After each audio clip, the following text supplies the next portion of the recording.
morning guys! Happy Friday! For today's video is ihahatid ko ang bata sa school at after is punta tayo sa ating part-time today. 5 hours lang. So samahan nyo ako guys. Isasama ko kayo. We'll see kung makapag-video tayo. Hinahatid ko yung anak ko. Punta tayo ng work. Laban. May time pa naman. Sinadya ko talaga ng umaga gumising. So tara guys. So time check guys is alas 8 ng umaga. Medyo makulimlim pa. Pero laban. Malapit na kami sa school ng anak ko guys. Sa kindergarten. Pahirapan. Super snowing today at ang today is negative 15. Ang lamig, sobra. Pero laban lang tayo sa buhay. Charot. Malapit na kami guys. Tingnan nyo naman guys kung gano'ng kapal yung ice. Hindi ako masyadong makapag-video kasi aside sa tumitigas yung labi ko, tumitigas din yung kamay ko sa lamig. Grabe. Yan na yung school nila guys. Ng anak ko dyan siya nag-aaral. Grabe, nanginginig talaga yung kamay ko guys. Slide. Yan daw yung slide nila guys. Tinuro niya sa akin. So let's go inside now. Because very cold. Hantay pala kami guys.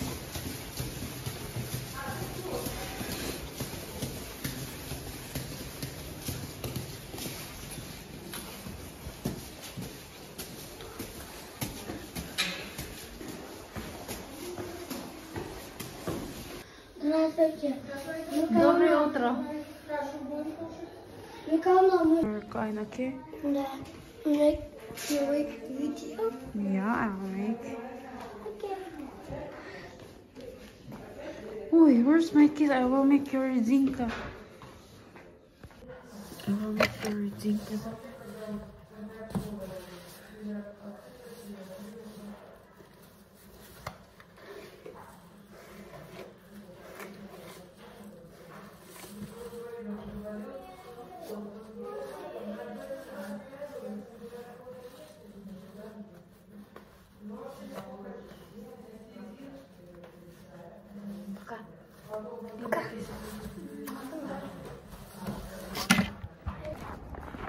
So nakalabas na tayo sa kindergarten ng anak ko. So on the way na tayo sa ating part-time. Actually hindi naman talaga ako maghahatid ng ng anak ko. But along the way lang kasi yung yung part-time ko at sa kindergarten ng anak ko. Kaya ako na lang yung naghatid. So yun na muna mga guys kasi naninigas yung kamay ko at bibig ko, halos di ako makapagsalita sa lamig. So doon na lang muna, we'll see kung makapag-video tayo sa part-time ko. So andito na tayo guys. First is ang bathroom, ang lilinisan natin. Hindi naman siya masyadong madumi. Yan.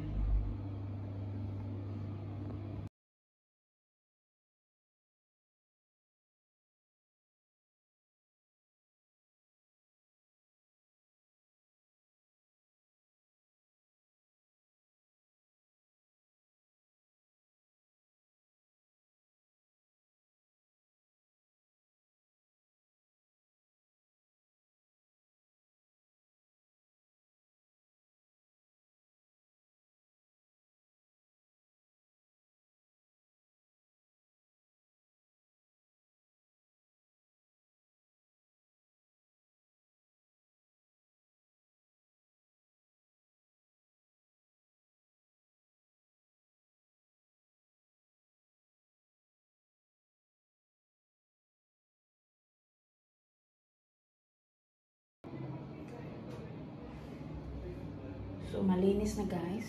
As you can see. Malinis na. Mirror check.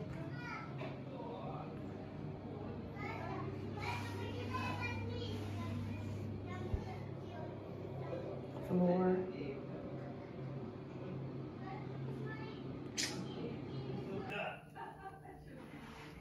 Ito yung sana guys. So, ito yung kitchen. We'll see na lang.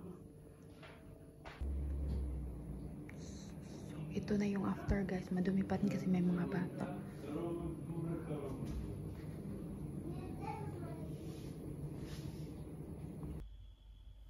Hello guys! Andito na pala ako sa bahay. Nakauwi na ako. Kanina pa. Hindi na ako nakapag-video pa uwi kasi super lamig sa labas. Like what I've told you before, earlier, na negative 16 degree Fahrenheit. Celsius ba yun guys? Ewan ko, basta sobrang lamig. Negative 16 degree dito. Super lamig. Pag ginagamit mo yung cellphone mo, nagha-hang up na lang siya or bigla-bigla na lang namamatay. Tapos yung kamay mo, hindi mo na maganon. Kasi sobrang lamig. Tapos yung bibig mo, hindi ka na makapagsalita kasi naninigas na. Kaya di na lang ako nag-video guys. Super lamig talaga dito sa Russia ngayon. At hindi na rin ako nakapag-video dun sa pinag-part-timean ko kasi may bisita silang dumating. At syempre, nahihiya ako mag-video kasi baka masita tayo. Hindi pa naman tayo nagpaalam na mag-video-video tayo. So, kaya yun. May nag-comment pala dun sa comment section ko, sa last video na in-upload ko kung ano ba daw ang visa na in-apply ko na pumunta dito sa Russia. Yes po, ang visa po na in-apply ko is private visa po. Kasi po may anak at asawa po akong Russian. Pag may relatives ka or asawa ka na Russian tapos in-sponsor ka nila, ang a-applyan nyo po na visa is private visa. Wala pong spouse visa, walang fiancé visa, walang married visa. Private visa lang po talaga. At actually, dumating ako dito, 3 months lang yung visa ko, pero nag-apply agad kami ng residence permits ko. Basta may anak at asawa ka, automatic ka pong makakapag-apply ng residence permit po. So, as of now, may residence permit na po ako dito sa Russia. About naman po dun sa working visa po, sa pagkakaalam ko po, hindi ako sure sa mga ganong process kasi hindi po ako dumaan doon, iba yung process ko po. Sa pagkakaalam ko po, walang working visa na mapaprocess dito sa Russia kasi wala daw yan sa law nila. Maraming Pinay dito sa Russia na galing sila Hong Kong at Dubai. Doon po sila nag-apply ng visa papunta dito sa Russia pero hindi working visa ang in-apply nila. Tourist visa lang po, good for 3 months. So after 3 months, pumasok po sila dito sa Russia. Ang visa nila is tourist. After 3 months, hindi na sila lumabas sa Russia. So meaning to say, nag-TNT na sila dito sa sa Russia. At may iba naman po daw commercial visa sila pumasok dito. Ang commercial visa po is 1 year.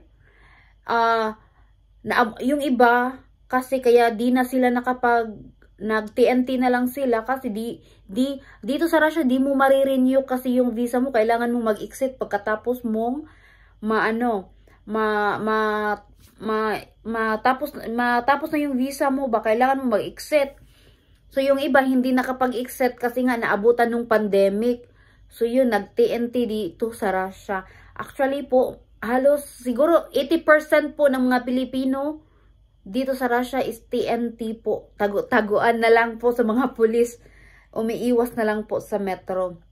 So yun po.